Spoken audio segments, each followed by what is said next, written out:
여러분 안녕하십니까. 국회에 또다시 전운이 짙어지고 있습니다. 쟁점 법안인 해병대원 특검법 재의결과 방송사법 처리에 나섰기 때문입니다. 급박하게 돌아가고 있는 정치권 소식 함께 짚어볼 패널 소개하겠습니다. 국민의힘 강전의 전 전당대회 선관위 대변인 그리고 더불어민주당 강성필 국민소통위 부위원장 나와 있습니다. 안녕하십니까? 안녕하세요. 네, 지금 최상병 특검법 표결에 들어가서 검표하는 모습까지 저희가 직전에 보고 들어왔었는데 방금 좀 부결됐다는 소식이 들어왔는데요. 지금 화면을 좀 보여주십시오. 현장 상황 보겠습니다. 지금 자 강성필 대표, 네. 지금 상황 어떤 상황인 것 같습니까? 어쨌든 이제 그 우원식 국회의장이 이 최혜병 사건과 관련해서 특검에 대해서 재표결을 순차적으로 하겠다라고 해서 오늘 그렇죠. 표결이 이루어진 것이고요. 예. 정확히 확인을 해봐야 알겠지만 4표 정도, 그러니까 194표가 찬성을 해서 4표 정도의 이탈이 있지 않았냐라는 말들이 들려오고 있습니다. 정확한 그래요? 숫자는 예. 세어봐야 알겠지만 근데 이제 민주당으로서는 사실 국민의힘에서 8명의 이탈표가 있어야지만 재표결에 통과가 되는 거 아니겠습니까? 그렇죠. 하지만 예. 가능성은 매우 낮다고 보고 있습니다. 그래서 전당대회 과정에서 한동훈 당시 후보가 제3자 추천 특검을 제안을 했기 때문에 잠시만요. 그 우의장 얘기 좀 잠깐 듣고 이어가도록 할까요? 예. 오디오 살려주시죠. 20분 정도 대기하는 것으로 그렇게 했습니다. 더불어민주당의 이의 제기로 잠시 휴정을 할 것으로 예. 판단됩니다. 예, 강성필 부위원장 계속 말씀하시죠. 네. 그래서 당시 이제 한동훈 후보, 지금의 이제 신인 당 대표죠. 한동훈 대표가 3자 추천안을 제안을 했어요. 그러니까 한동훈 후보가 당시 후보 같은 경우는 대법원장이 추천을 하는 특검을 통해서 특검을 하자라고 제안을 하셨는데 이제 민주당 같은 경우는 당시에도 만약에 한동훈 당시 후보가 진정성이 있다면 그 17명의 캠프의 현역들에게 발의를 하셔라. 그러면 우리가 논의에 들어가겠다라고 했는데 어쨌든 진전이 없이 전당대회가 끝났습니다. 그리고 나서 이제 취임한 지 하루 정도가 지나지 않았습니까? 그런데 지금 여당 내부에서도 최고위원들이 선 공수처 수사 후 특검을 검토해야 된다라고 주장을 하고 있기 때문에 네. 한동훈 대표가 과연 당내 반발을 잠재우고 여당과 야당이 같이 협의를 해서 특검을 추천하는 방안을 추진할 수 있을지, 저희 민주당과 다른 야당은 일단은 한동훈 대표가 새로운 특검안을 협의에 나선다면 저희는 응할 그 태도가 되어 있다, 이렇게 말씀드리겠습니다. 네, 해병대원 특검법 재표결을 진행한 결과 총 투표수가 299표였고 299표 중에 찬성 194표, 반대 104표, 무효 1표로 부결이 됐다는 소식 전해드리고요. 자, 강전의 대변인. 네. 이게 지금 강성필 부위원장 얘기는 이제 세 번째 특검을 또 준비할 거 아니에요? 네, 그렇습니다. 특검법을 준비하겠죠, 민주당 야권이. 그런데 야권이 아마 세 번째 수정안을 준비할 때는 여당과 협의할 가능성이 크다, 이런 말씀 해주셨거든요. 저도 어떻게 비슷한 보세요? 생각 갖고 있습니다. 지금까지 최상병 특검과 관련해서는 기존에 민주당이 굉장히 강성으로 나온 부분들이 있었고, 그러면서 이제 오늘 재의결에서 부결이 된 부분들을 어떻게 보면 국민의힘에서 독소 조항이라고 이야기했었던 부분, 특검의 추천에 대해서 오히려 대한변협이라든지 이런 것을 빼고 처음에 야당 1명 그리고 비교섭단체 1명 이런 형태로 하지 않았습니까? 예. 그리고 대통령이 임명하지 않을 때 자동으로 연장자를 임명을 하는 이런 형태의 법을 발의를 했었는데, 그럼에도 불구하고 사실 최근에 그 분위기를 봤을 때는 여론조사에서 민주당의 그 지지율이 그렇게 많이 높게 나오지 않는다는 점, 그리고 그렇죠. 예. 민주당이 너무 거대 야당으로서 폭주하고 있다라는 것에 대해서 국민들께서 어느 정도 좀 실망감 그리고 피로감을 가지시는 것으로 보입니다. 그렇다라면은 지금 이 부분에 있어서 세 번째 수정안을 계속적으로 발의하겠다고 민주당이 이야기를 하는 과정에서는 예. 결국에는 협의가 안 되더라도 민주당 입장에서는 협의를 하는 모습을 보이고 싶을 것이거든요. 지금 민주당도 전당대회 과정에 있는데 아마도 그러면 새로운 당대표가, 아마 이재명 대표가 연임을 하겠습니다만 당대표가 새로 들어오고 그때서부터 협의하는 모습들을 보일 거라 생각합니다. 왜냐하면 이 부분은 예. 이재명 대표가 최근에 전당대회 토론회에서도 종부세라든지 새로운 정책적인 이야기들을 하면서 본인이 다음 리더로서의 모습을 보여주고 싶어 하는 게 보이거든요. 그렇죠. 그렇다라면은 여기에서도 협의하는 모습, 조금 더 열려있는 모습 보여주고 보여주고 싶은 것이 분명히 있을 것이라 생각해서 협의가 되든 안 되든 간에 세 번째 안에 있어서는 아마도 국민의힘과 여러 가지로 좀 협의하는 모습들은 있을 것으로 예상하고 있습니다. 네, 국민 피로감도 높아졌고 그래서 여튼 민주당의 새 당대표가 이제 선출되면 아마 협상하는 모습을 민주당도 가져갈 것 같다. 두 분 입장이 좀 비슷한 것 같은데 자 그렇다면 협상을 시작할 수는 있는데 이제 합의에 이르러야 되는 거 아니겠습니까? 그렇다면 이제 그동안 이제 여당에서 독소 조항이라고 해왔던 것들 중에 특검 추천을 누가 할 것인가? 이 부분에 대해서는 좀 여당 내에서 좀 전향적인 얘기들이 좀 나오고 있지 않습니까? 그 부분이라면 이제 한동훈 대표가 내놓은 제3자 추천 특검법 이 부분을 이제 민주당이 전향적으로 예를 들어서 뭐 갑자기 우리가 뭐 수용하겠다는 발표를 한다거나 내지는 이거 좀 얘기를 해보자. 진지하게 한번 논의해보자. 이렇게 나올 가능성 좀 있다고 보세요, 그러면? 근데 이제 그 전에 한동훈 대표가 당내에서부터 먼저 의견을 합의를 봐야 됩니다. 그러니까 저희 민주당이 봤을 때는 저희가 협의에 응하고 싶어도 저희가 보는 지금 국민의힘의 상황은 내부에서 정리가 안 된 거예요. 그러니까 한동훈 후보가 막강한 어떤 지지로 당대표가 되긴 됐지만 당장 하루만 지났는데도 이 당내에서 특검법에 대한 반발이 있기 때문에 과연 한동훈 대표가 이걸 관철해낼 수 있을까? 민주당은 사실 의심이 있습니다. 하지만 그럼에도 불구하고 저희 민주당도 이게 저희가 발의를 하지만 또 대통령께서 거부권을 행사하시면 이게 악순환이 반복되는 거잖아요. 그리고 여당이든 야당이든 어쨌든 여야가 합의를 해서 특검이 통과되어야지 이 특검이 제대로 된 어떤 위력을 발휘할 수가 있기 때문에 민주당으로서는 최대한 협조를 하고 싶은데 그럼에도 불구하고 한동훈 그 당대표가 뭐 제안을 했던 대법원장 추천안은 저희가 좀 받기가 어렵다. 그러니까 천하람 개혁혁신당 원내대표가 말했던 변협 정도는 저희가 한번 논의를 해볼 수가 있다. 이런 정도 수준이고 그럼에도 불구하고 저희는 계속해서 데드라인 없이 협의할 수는 없습니다. 어느 정도의 데드라인을 정해놓고 만약에 그 데드라인까지 여당과 야당이 특검법에 대해서 합의가 되지 않으면 저희는 상설 특검법으로 갈 수밖에 없다. 이런 입장입니다.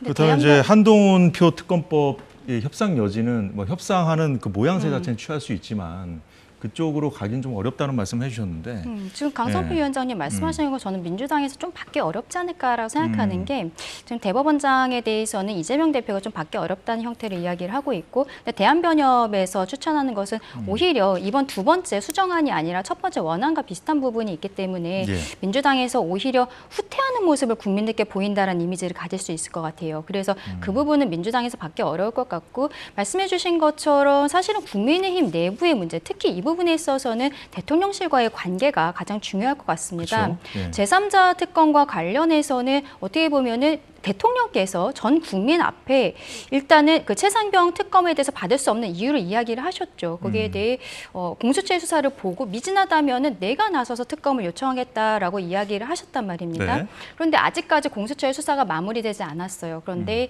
한동훈 대표로서 출마를 하면서 제3자가 추천하는 특검을 이야기를 했었던 것이고, 근데 그게 지금 어떤 김재원 최고라든지 김민전 최고가 어저께 방송에서 이야기했었던 부분은 그동안의 국민의힘이 대통령의 말씀에 따라서 당론으로 추진을 했던 부분들이 있거든요. 한동훈 대표는 여기에 대해 당내에서 토론을 한번 해보겠다라고 이야기를 하는데 저는 토론 자체도 어려울 거라 생각합니다.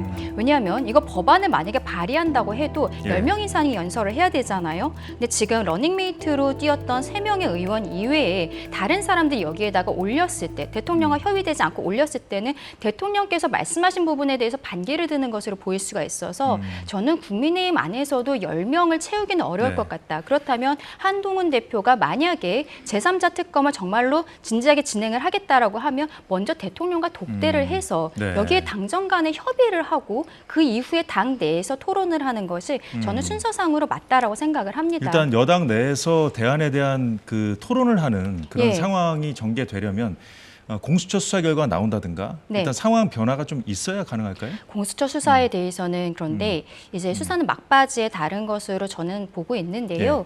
그런데 공수처에서 만약에 지금 뭐 중요 혐의들에 대해서 무혐의라든지 이런 형태로 결정을 내렸을 때 민주당에서는 어차피 특검을 다시 요구를 할 것입니다. 왜냐하면 공수처에서 무혐의 결정 나온 것이 본인들의 입맛에 맞지 않고 공수수사가 제대로 안 됐다. 그렇기 때문에 오히려 특검해야 된다라는 민주당의 논리는 어떻게 보면 반대로 강화되는 걸 수 있거든요. 상황에 맞춰서 논리가 바뀔 수 있다. 예, 그렇기 때문에 결과적으로 민주당에서 계속 정쟁화시키는 것에 있어서 국민의힘에서도 여기에 대해 대비를 해야 되지만 한동훈 대표가 들고 나온 제3자 추천안에 대해서는 대통령실과의 협의가 먼저 있어야 된다. 그렇게 생각합니다. 그렇겠죠. 예, 어떻게 들으셨습니까? 그런데 한동훈 당대표가 그 전당대회 과정 중 수많은 네거티브 공격에도 불구하고 63%라는 압도적인 지지로 당대표가 된 거, 그 뜻이 어디에 있다고 생각하세요?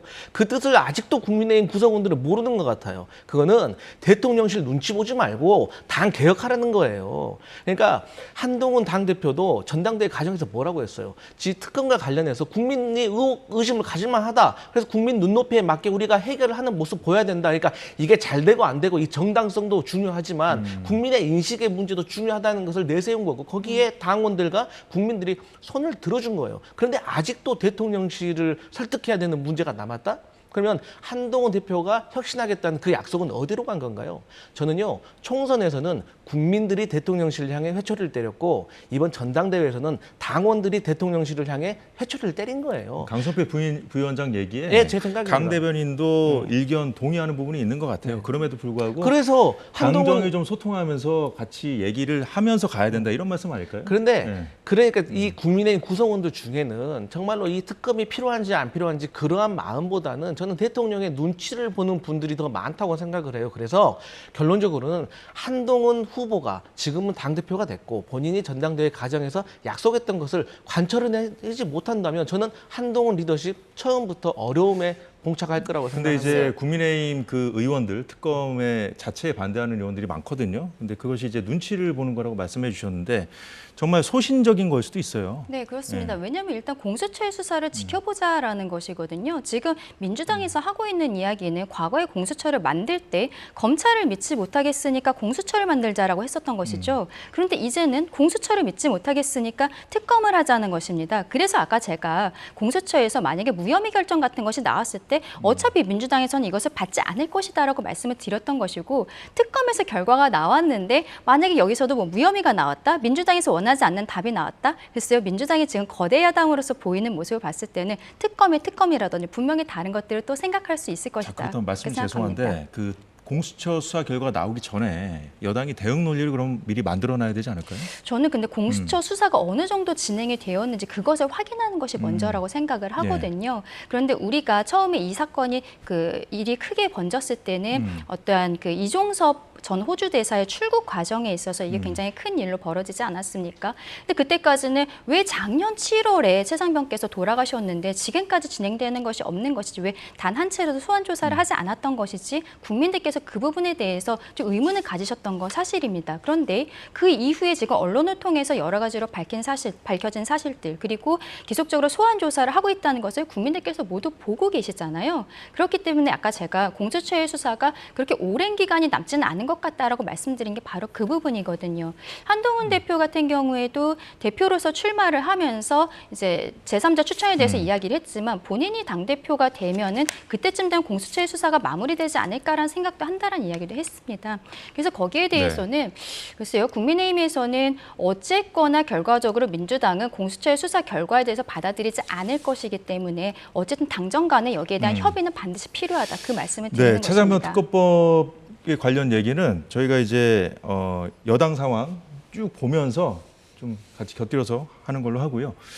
자, 한동훈 대표가 오늘 최고위원회의에서 한동훈 대표가 당대표가 되고 나서 처음으로 주재한 최고위원회의였는데 당의 개혁과 쇄신 의지 거듭 밝혔거든요. 잠시 들어보겠습니다. 저는 국민들께서 명령하신 변화는 첫째, 민심과 국민의 눈높이에 반응하라는 것. 둘째, 미래를 위해서 유능해지라는 것. 셋째, 외연을 확대하라는 것이라고 생각합니다. 우리 모두 동의하는 과제라고 생각합니다. 그러면 절대 우리가 질 수 없다고 생각합니다. 국민의 마음과 눈높이에 더 반응합시다.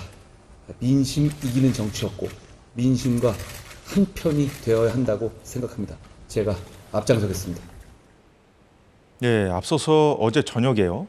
전당대회 하루 만이었죠. 윤 대통령과 한동훈 대표 등을 비롯한 국민의힘 신임 지도부가 만찬을 했습니다.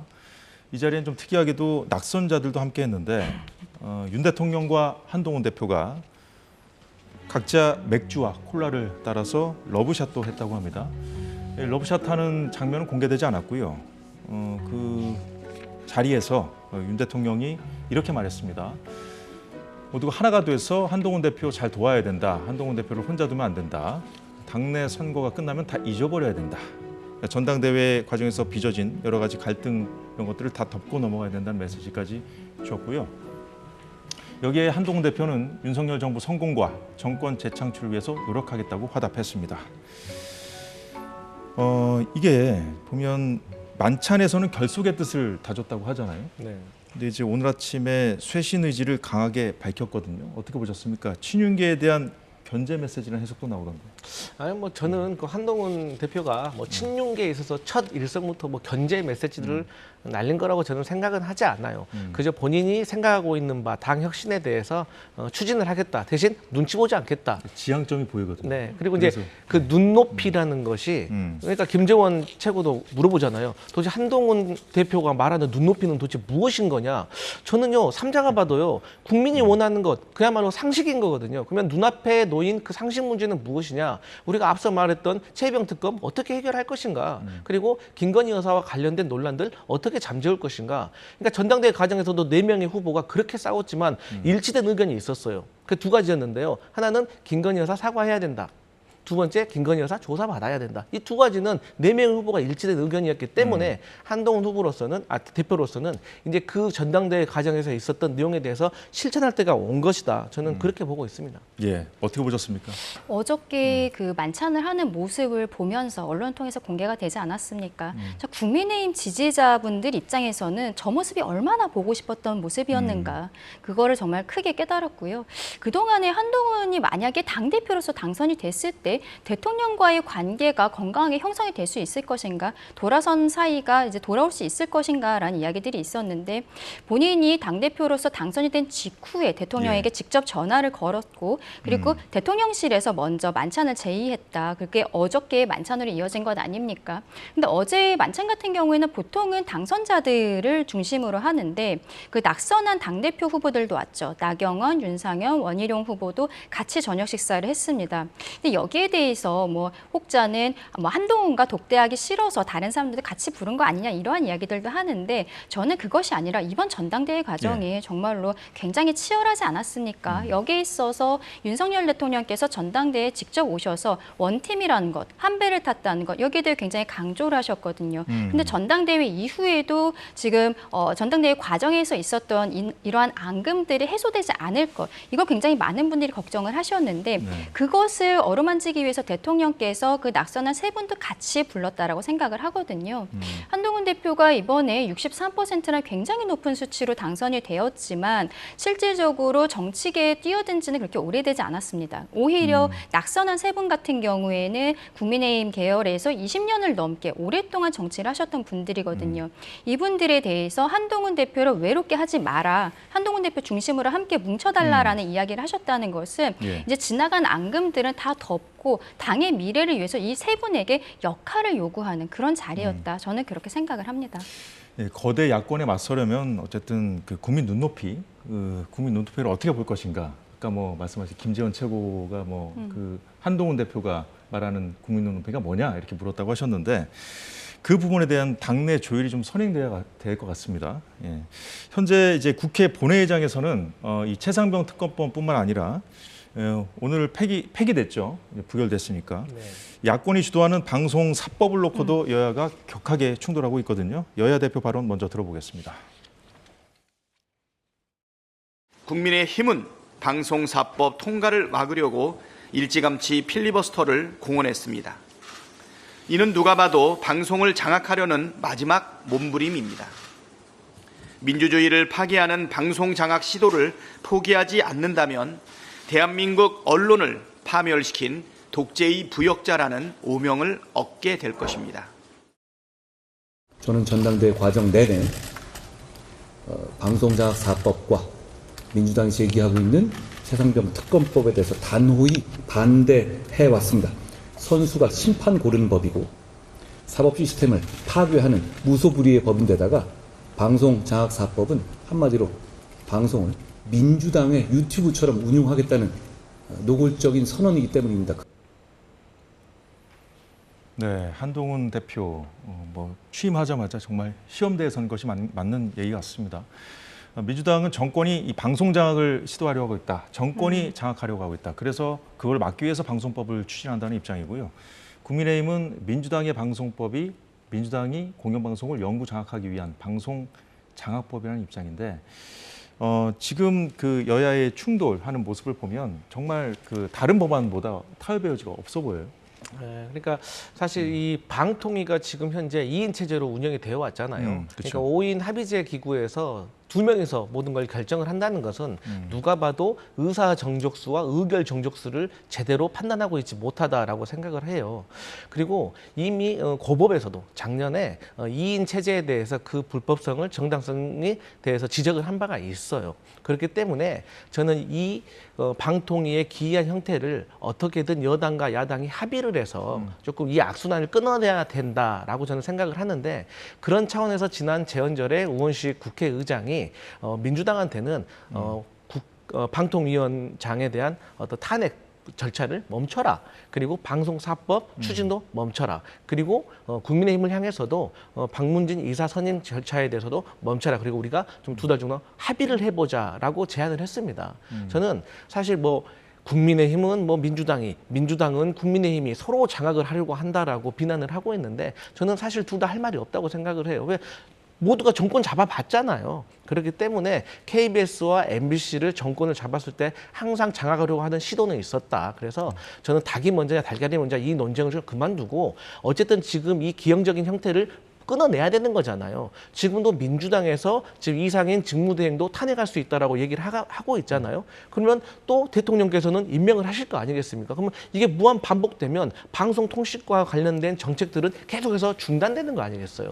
그래서 저는 이러한 형태들을 멈추는 협의를 다시 한번 해봐야 되지 않겠냐. 그래서 국민의힘에서는 민주당 쪽과 가까운 민노총의 어떤 지배를 받는 어떤 학계라든지 단체가 들어와서 이 사진을 늘려서 장악하려고 한다고 하면, 그러면은 이 논의체에 들어오셔가지고 이 부분에 있어서 합리적으로 협의를 해서 좀 이사수도 바꾸고 교체를 하는 수가 있다고 저는 생각을 하거든요. 이제까지 일방적으로 좀 추진해서 밀어붙였으니까 네. 이제는 민주당의 대표가 새로 선출되면 그때는 협의체가 좀 나올 수 있다 이렇게 네. 보시는 거예요? 아니 저는 그런 손을 정부 여당이 내밀어줘야지 사실 야당이지 않습니까? 그러니까 정부가 운영을 해가는 거잖아요. 공공기관에 대해서. 그렇기 때문에 저는 여당에서 이번에 당대표 새로 취임이 됐기 때문에 이번 기회에 새로 한번 논의하는 계기가 좀 마련됐으면 좋겠다 이런 생각이 방통위 2인 체제에 대한 얘기도 해주셨는데 그 2인 체제가 누구 때문에 됐는가 이 부분에 대해서 좀 공방을 벌이고 있거든요. 그런데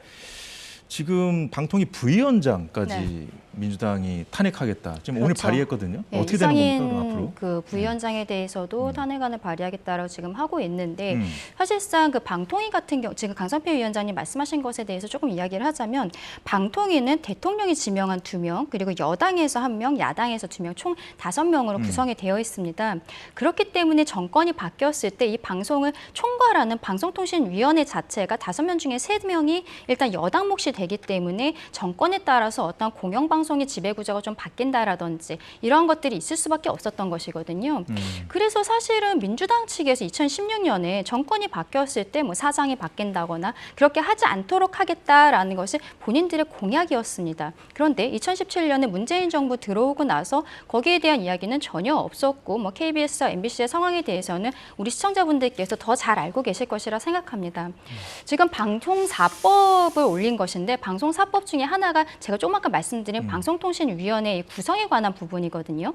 그 방송통신위원회법이 들어갔기 때문에 기존의 방송 3법에서 4법이 된 것인데 이 방송통신위원회에서 지금 2명이 하고 있는 것이 위법하다라고 민주당에서 이야기하고 있는데 현재로서는 해석의 차이는 조금 있겠습니다만 의결 정족수를 2명으로 볼 수 있는 부분이 있습니다. 근데 민주당은 4명으로 하자는 거예요. 근데 제가 앞서 말씀드린 것처럼 5명 중에서 3명이 지금 여당 몫이고 2명이 야당 몫인데요. 4명을 의결 정족수로 하겠다는 것은 본인들이 2명의 몫이 있는데 단 1명도 가지 않는다면 이것은 방송통신위원회를 마비시키겠다는 것이죠. 지금 뭐 탄핵을 계속하는 것도 있지만 이런 것들에 대해서 받아들일 수는 없는 것이고, 그리고 나머지 방송법이라든지 EBS법이라든지 나머지 방송 3법에 대해서도 이사의 정족수를 늘리면서 뭐 시민사회단체 몫으로 하자. 근데 지금 그거는 시민사회단체가 마치 제3의 기관인 것처럼 이야기를 하고 계시는데, 글쎄요, 민주당이 그동안에 어떤 위성정당이라든지 이런 거 함께하는 것들이 다 시민사회단체와 함께하는 거 아닙니까?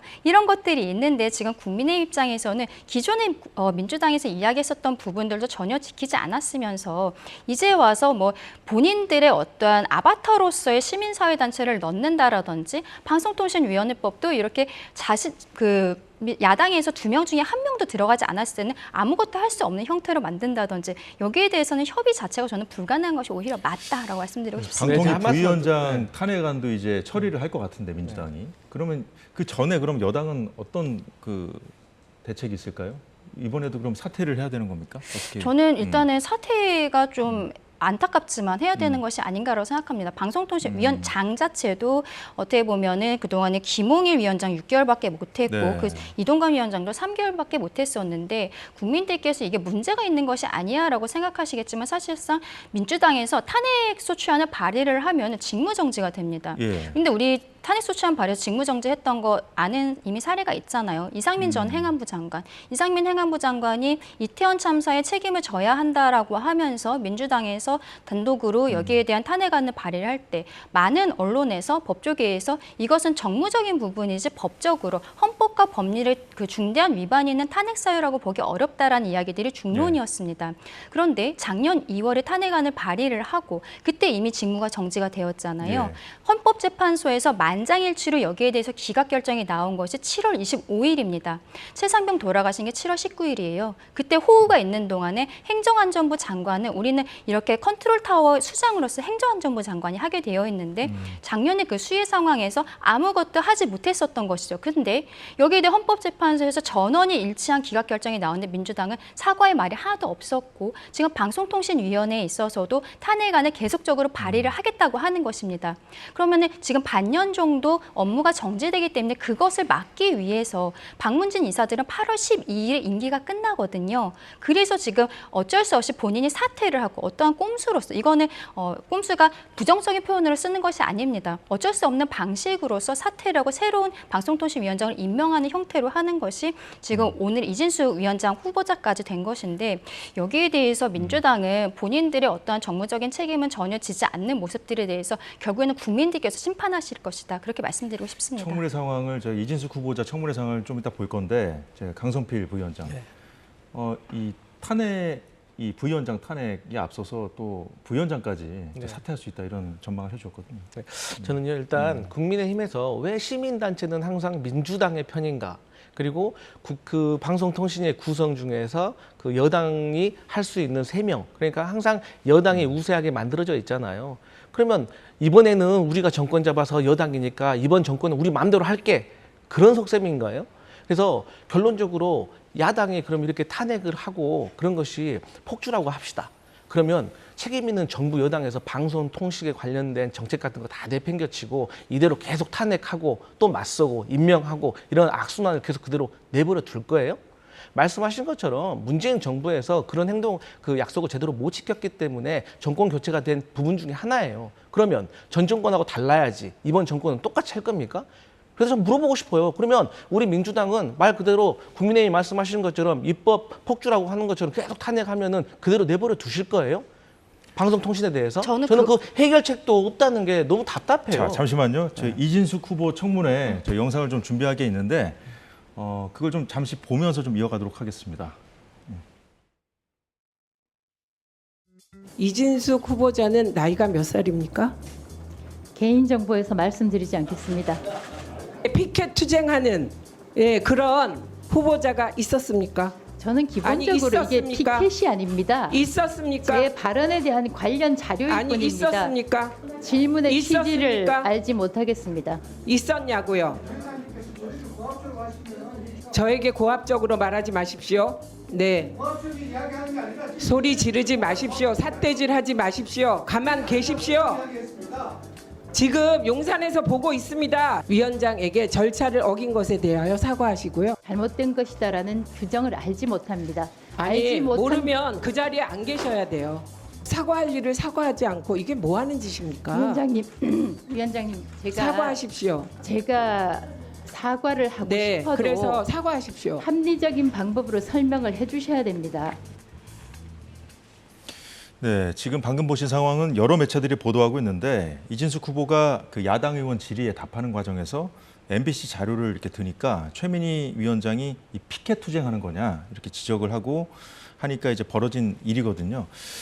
자, 그런데 뭐 결국은 뭐 이 후보가 불쾌하셨다면 사과드린다고 해서 일단락되긴 했습니다만 지금 이 이진숙 후보 청문회를 언론들이 MBC 청문회라고 하거든요. 네. 사실상 그렇게 됐는데 그만큼 지금 치열하게 한쪽은 현 MBC 체제를 사수하려는 것이고 정부 여당 쪽에서는 어쨌든 이 사장 그 선임 권한을 가진 사장 후보 추천 권한을 가진 그 이사진들 임기가 다 됐잖아요. 그래서 절차에 따라서 하려고 하는 것인데 그럼 이제 그 법대로 지금 정부 여당이 하려고 하니까 이제 막을 수 있는 방법이 딱히 없는 상황에서 이제 부위원장 탄핵안도 꺼낸 게 아닌가 싶은데. 예. 일단은 앞서 말씀드린 것처럼 방문진 이사들의 임기가 8월 12일에 끝나는 것이죠. 근데 방문진 이사들이 왜 중요하냐면 이제 MBC의 그 지배를 하고 있기 때문에 방문진 이사들이 새로 선임이 되었을 때 MBC의 사장이라든지 이사진들이 교체가 될 수 있는 것입니다. 그렇기 때문에 지금 민주당 입장에서는 MBC를 마지막까지 사수하기 위한 모습이 아닌가 그렇게 생각이 되는데 기본적으로 이진숙 후보에 대한 청문회가 보통은 하루 정도 한단 말이죠. 근데 네. 특이하게도 이틀에 걸쳐서 하고 있는데 지금 방송에 나온 것처럼 그렇게 이게 과연 정책이라든지 이런 것들을 하고 있는 것인가 개인적인 비리나 이런 이야기들을 하고 있는 것이 아닌가라고 생각을 합니다. 저는 너무나 어처구니가 없었던 게 법카 사용 뭐 의혹에 대해서 물어보는 것은 좋습니다. 그런데 뭐 대전 MBC 사장이었던 시절에 지역의 뭐 치킨집에서 이렇게 왜 이렇게 뭐 많이 나왔냐 이런 이야기를 하는데 민주당 의원들이 현장 검증을 하겠다는 거예요. 그러면서 지금 27일에 대전 MBC를 가겠다고 하고 있습니다. 예. 왜냐하면은 지금 이진숙 후보자가 본인은 육류를 먹지 않는다, 치킨 먹지 않는다라고 하니까 그럼 현장 검증 가겠다라고 이야기하고 있는 것이거든요. 치킨집에 간다는 겁니까? 그 지금 대전 MBC를 대전 간다고 MBC 하는데 요? 가서 뭘 하겠다는 건지 모르겠어요. 그럼 대전 MBC 갔다가 치킨집에 가서 여기 이진숙 전 사장이 온 적이 있나요? 지금 그 얘기를 하려고 국회의원들이 가겠다는 것이죠. 굉장히 어처구니가 없고 그리고 우리가 앞서 이제 방송사법 때문에 필리버스터를 할 것이라고 지금 국민의힘에서 예고를 하고 있는 상황인데 여기에 대해서 27일이라는 것도 국민의힘은 그때 우리는 필리버스터를 하고 있을 것이다라고 이야기했지만 강행 처리를 했습니다. 저는 이것이 실질적으로 뭐 대전 MBC에 가고 치킨집에 가고 이것이 중요한 것이 아니라 하루하루를 미루고 싶은 것이죠. 청문회도 하루 하면 될 것을 이틀에 걸쳐서 하고 그것을 이제 뭐 현장 검증을 해야 되니까 청문회가 끝나지 않았다라고 이야기할 거 아니겠습니까? 이런 식으로 계속적으로 미루는 모습들, 정쟁화시키고 있는 모습들, 불필요한 법인카드라든지 법인카드 너무 불필요하다고 말씀드리는 것은 아닙니다. 확인해야 되는 것 이상의 이러한 의혹 제기들을 하는 것 이런 것들이 굉장히 필요하다라고 말씀드리고 싶습니다. 네, 법인카드 유용 의혹에 대한 얘기를 하셨으니까 저희가 준비한 영상이 하나 더 있거든요. 이거 보고 강성필 부위원장께 제가 질문을 드리겠습니다. 예.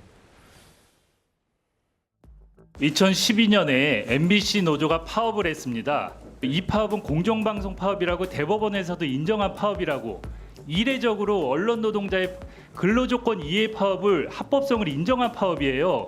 1000명에 가까운 사원들이 마이크를 집어던지고 일자리를 집어던지고 업을 뛰쳐나갔기 때문에 1000명 가까운 인원들이 파업에 나갔고 저희는 회사를 지킬 의무가 있었습니다. 공정한 파업이라고 판결 대법원에서 났다 그랬잖아요. 그만 얘기하세요. 그 얘기 좀. MBC가 이렇게 특정 정파적 색깔을 유독 강하게 띠는 방송이라고 볼 수 있고 불공정한 보도 태도, 불공정한 보도 관행, 그 고질적인 언론 노조에 의한 편파 보도 이런 것들을 바로잡을 방법이 있습니까? 이렇게 한쪽으로 치우친 방송을 하는가에 대해서 의구심을 가지고 있는 분들이 많습니다. 여러 가지 방안을 연구를 해보겠습니다. 예. 상품권으로 2014년 7월 200만 원, 11월에도 200만 원 구매하신 내역이 확인되었습니다. 집 근처 4분 거리 식당에서 1인분 식사 금액 12,000원짜리들 다수 있었습니다. 점심에 집 근처에서 혼자 밥을 먹을 이유가 뭐가 있습니까? 출근을 안 했다는 겁니까?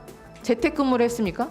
이거 외에도 사실 2,000원, 3,000원, 음식점에서 8,000원, 9,000원짜리가 수두룩합니다. 어떻게 생각하십니까? 업무로 사용했다는 점을 다시 한번 말씀드립니다. 네, 강성필 부위원장. 네. 지금 보면은 언론계에서 대립하던 그 언론인들이 국회의원이 돼서 국회로 자리를 옮겨서 진영 대 진영 간 대결을 계속 하고 있단 말이죠, 저기서. 네. 이렇게 되면 어쨌든 공영방송, 뭐 MBC 같은 방송사들이 정쟁의 한복판에 늪에 빠진 정도를 넘어서서 정치와 언론이 좀 한묶음이 된 게 아니냐 이런 지적이 지금 나올 법하거든요. 네, 그런 지적 충분히 할 수 있을 것 같아요. 그러니까 과거에 기자 생활을 하셨는데 기자 생활을 하시던 도중에 어떤 본인은 야당 어떤 언론 탄압을 당했다라고 생각을 하셨던 분이 또 투표를 통해서 선출직으로 국회에 입성을 하셔서 이런 방통위원장 후보자와 관련해서 본인의 전문성이라든지 본인이 당했던 경험에 대해서 충분히 토로할 수도 있습니다. 그런데 이러한 부분에 있어서 또 여당 측에 또 출신이 있고 야당 출신이 있기 때문에 또 의견도 엇갈리겠죠. 근데 저는 이러한 부분은 국민들께서 합리적으로 듣고 판단을 하실 거라고 생각을 하고요. 저는 이제 이 정부에서 어쨌든 이진숙 후보자도 정치인의 한 사람이었잖아요. 그렇기 때문에 아쉬운 점은 윤석열 정부에서도 충분히 야당과 협의할 수 있는 괜찮은 인사들이 있을 텐데 굳이 좀 야당이 껄끄러워하는 편향된 인사라고 생각하시는 분을 방통위원장으로 내정을 했었어야 하는 그런 아쉬움이 있습니다. 그리고 그 청문회는요, 법에 3일 동안 3일까지 할 수 있게 되어 있어요. 그렇기 때문에 뭐 물론 3일을 다 한 적은 별로 없었지만 법에 근거가 있기 때문에 한다는 것을 말씀을 드리고요. 그다음에 저는 인사청문 고위 공직자가 되려고 하시는 분들은 기본적으로 국회의원의 질문에 저는 성실하게 답변을 해야 한다고 생각을 합니다. 그러니까 국민들을 대신해서 물어보는 거거든요. 근데 국민들 중에서는 많은 것을 다 알고 계시는 분도 있지만 그렇지 않은 분도 있다는 거 알아야 되고 그래서 겸손하게 해야지 뭐 청문위원에게 말을 끊거나 씹거나 또 우리 지금 논란이 되고 있던 뭐 어떤 피켓 시위인 같은 어떤 논란이 될 수 있는 것들을 가급적 삼가하는 것이 좋다고 저는 생각을 해요. 그리고 이 법화 문제는요, 국민들이 판단하시면 되는 거예요. 그러니까 보통 청문회는 아무리 의혹을 제기를 해도요, 국민들이 공감하지 못하잖아요. 그러면 큰 거 한 방이 없는 것이고 큰 거 한 방이 없으면 야당이 지는 겁니다. 그런데 이 법화 사용을 보면은 어쨌든 백화점이라든지 백화점의 고급 와인샵이라든지 특급 호텔, 뭐 골프장 이런 것들이 여당이 봤을 때는 이 정도 쓸 수 있지라고 생각할 수 있지만 또 다른 국민들이 봤을 때는 과도한 사용 아니냐 이렇게 생각할 수도 있다 이런 말씀 드리겠습니다. 네, 방통위 업무가 공영방송 이사 선임이 다가 아니거든요. 뭐 민생과 관련된 중요한 기능이 아주 많은데 또다시 정말 제대로 업무 공백, 업무 마비 사태가 빚어지지 않을지 걱정입니다. 오늘 두 분 말씀 여기까지 듣겠습니다. 수고 많으셨습니다. 감사합니다.